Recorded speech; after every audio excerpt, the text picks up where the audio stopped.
안녕하세요, 수입니다. 오늘은 직장에서 성공하는 부캐 만들기라는 주제로 함께 하겠습니다. 오늘 주제는요, 이번에 신작 나답게 사는 순간 비로소 어른이 되었다라는 이제 저의 신작에서 한 챕터 여러분들과 함께 나눠보는 그런 시간입니다. 이 책에서 이제 부캐 만들기에 대해서 제가 이제 이야기를 하면서 제 에피소드를 하나 소개했는데요. 실제로 저 신입사원 때 저희 팀장 되시는 분이 앞에 나와서 제가 얼마나 이제 쫄았겠어요. 그래서 딱 발령받아서 갔을 때 열심히 하겠습니다 이렇게 하니까 나 열심히 하는 사람 안 좋아해 이러시더라고요. 뭐 최선을 다하겠습니다 또 막 이렇게 얘기하니까 뭐 그게 그거 아니야? 그거 기본 아니야? 누구나 다 하잖아 최선. 막 이렇게 또 얘기를 하시는 거예요. 신입사원인 제가 얼마나 또 긴장했겠어요. 그래서 이번에는 잘하겠습니다 라고 얘기를 한 거죠. 그러니까 뭐 그러든지. 그래서 그분을 처음 만났을 때 이제 제가 배운 게 뭐였냐면 열심히 하는 것도 최선을 다하는 것도 사실 의미가 없다. 잘해야 된다. 그런 이제 첫 사수의 주문이 직장 생활 내내 저한테 이제 늘 이제 하나의 이제 신념이 됐었던 것 같아요. 출퇴근하는 것만으로도 굉장히 사실 버겁게 느껴지는 그런 직장 생활 어떻게 해야 잘한다. 최선을 다하는 것도 아니고 노력하는 것도 아니고 그야말로 잘할 수 있는지 그 방법에 대해서 몇 가지 여러분들과 함께 나눠보도록 하겠습니다. 자, 첫 번째 직장생활 잘하려면요. 내가 원하는 직장에서의 이미지가 뭐냐 이제 이 부분에 대해서 내가 이제 전략적으로 만들어가는 게 굉장히 중요합니다. 그게 바로 부캐인데요. 노력은 누구나 다 하죠. 그리고 나서 잘 안 되면 막 투덜거려요. 든든한 어떤 백그라운드가 없다. 운이 없다. 조직이 막 썩었다. 그런데 가만히 들여다보면요. 각자 어떻게 잘했느냐에 따라서 이제 직장생활 성패가 이제 갈리는 것 같아요. 최우선 항목이 자기 컨셉이죠. 내가 나를 어떤 사람으로 지금 이미지 메이킹 했느냐에 따라서 조직 내에서 내가 원하는 방향대로 효율을 낼 수도 있고 망칠 수도 있어요. 사실 자기 컨셉을 갖는다는 거 천성이 좌우하는 경우도 많아요. 예를 들어서 이제 다혈질이라고 막 얼굴에 바로 그냥 감정 드러나고 이러는 거 그리고 내가 이제 하고 싶은 얘기 막 그 자리에서 해야 되는 거 주변에서 좀 불편한 컨셉이죠. 반대로 상대를 배려하고 온화한 성품을 그대로 드러내면 주변한테 이제 호감을 주는 컨셉이 될 수 있습니다. 실제 근무하고 계신 직장에서 여러분들은 어떤 이미지 메이킹을 하고 계신지 한번 떠올려 보세요. 포인트는 뭔가 하면 내가 그 컨셉을 전략적으로 잘 세팅해야 그 부캐를 잘 만들어내야 직장생활 잘 해나가는데 힘을 받을 수가 있어요.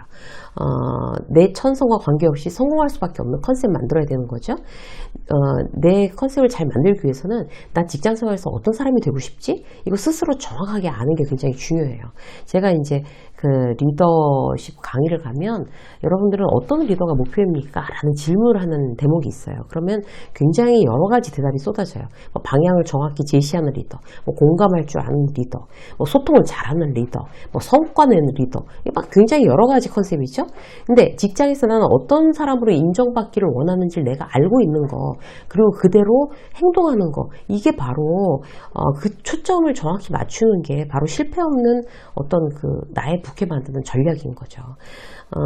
지금 내가 굉장히 내성적이라고 하더라도 실제로 이제 회사에서는 굉장히 사람들과 잘 지내고 이제 리더십이 있고 아니면 활달한 어떤 그런 이미지로 만들고 싶다. 그러면 내 천성과 관계없이 그런 부캐를 만들어내려고 내가 전략적으로 노력하는 거예요.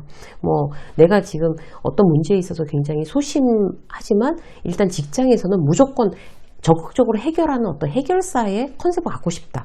그 컨셉 굉장히 강렬하죠. 그걸 이제 자기가 노력하는 거죠. 그런 이제 컨셉을 일단 설정해서 그대로 이제 전략을 갖고 움직이는 게 중요하고, 그렇게 하기 위해서 또 이제 여러 가지 어떤 부수적인 어떤 조건들이 이제 필요한데, 두 번째로 말씀드리고 싶은 거는 휘둘리지 않는 그런 어떤 자기 이미지가 굉장히 중요합니다. 지금 몇 살이건 대리든 부장이건 이미 이제 사회생활을 하고 있으니까 나는 흔들릴 나이는 아니야. 내가 30대라고 하더라도 20대라고 하더라도 그렇게 이렇게 딱 못 박아버리는 태도가 중요하죠. 사회생활 하다 보면 좋지 않은 관계를 수도 없이 경험할 수가 있어요. 별 이유 없이 나를 싫어하거나, 뭐, 업무 때문에 내내 뭐 트러블이 있을 때마다 막 내가 휘청휘청 한다. 그러면 일 힘들어지죠. 그리고 신뢰도도 떨어지죠. 이때 마음속으로 정해놔야 돼요. 흔들릴 나이는 지났어. 이렇게 되면 어떤 점이 좋을까요? 첫 번째는 좋지 않은 관계에 굉장히 무심해질 수 있어요. 예를 들어서 나를 이제 집요하게 괴롭히던 직장 상사가 이제 나하고 굉장히 관계가 안 좋아져서 이제 뭐 내가 힘들었는데 그 직장 상사가 자기가 퇴사를 먼저 하게 된 거예요. 그럴 때 여러분들 어떤 반응 보이시겠어요? 아주 인과응보라느니 쌤통이라는 동, 그럴 줄 알았다는 동, 이렇게 열릴 필요 없다는 거죠. 어떻게 하셔야 돼요? 그래? 이렇게 무심하게 한마디 하고 나와 좋지 않은 그 관계였던 그 사람에게 철저히 무심해지는 게 굉장히 중요해요. 뒤에서 욕한다 한들 나한테 무슨 이로운 점이 있겠어요. 또 흔들리지 않으면 동료들에 대한 호불호도 점점 사라져요. 호불호가 심한 사람들은 어떤 면에서 사실 순수하죠. 그런 이제 자기 감정 표현하지 않으면 막 못 견디는 사람들 있잖아요. 근데 그런 표현들이 결국 자기를 불리한 구석으로 점점 몰아넣는 꼴이에요. 호불호에서 불호를 느낀 동료는 나한테 반감을 느낄 게 뻔하잖아요, 사실. 반대로 이제 내가 좋다고 난리 쳐봐야 사실 그 사람한테도 굉장히 부담을 주는 꼴이 될 수 있어요. 회사는 친구 집단 아니죠? 누군가의 인성, 태도가 너무 마음에 들어도 결국 이제 그 중요한 순간에는 일을 잘하는 사람을 찾을 수밖에 없어요. 근데 실적이 중요하니까. 그래서 이제 회사란 어떤 사람과의 어떤 친분? 이런 것보다는 철저한 실력으로 승부를 보는 세계라는 거, 그걸 인정해야 흔들리지 않을 수 있습니다. 자, 한 가지 더 볼까요? 직장생활 그렇게 어떤 성공하는 내 부캐 만들어내기 위해서 우리가 또 이제 갖고 가야 될 원칙, 마이너스 요소 줄이는 거예요. 관계에 대해서 이제 흔들리지 않는다는 원칙이 타인에 대한 내 컨셉이라고 치면 이번에는 나 자신에 대한 원칙, 뭘로 정할까? 한번 들여다볼 필요가 있죠? 이때 가장 좋은 질문은요, 내 인생의 마이너스 요소는 뭘까? 이거 생각해 보는 거예요. 마이너스 요소는 사람마다 다 다르죠. 이제 신경 곤두세우고 성실하게 들여다봐야 알 수 있어요. 쭉 이제 리스트 만들어 놓고 마이너스 요소를 하나씩 격파해 나가게 되면 내 이미지, 콘셉트 역시 좋은 방향으로 성장할 수밖에 없어요. 쉽게 예를 들어볼까요? 혼술하는 습관이 있는지 생각해 보는 거예요. 혼술이 꼭 마이너스 요소라고 하기에는 어려워요. 퇴근하고 어쩌다 이제 집에서 굉장히 고급 술, 향 좋은 술 한 잔 홀짝거리면서 뭐 음악을 듣는 일, 더없이 스트레스를 푸는 방법이 될 수 있어요.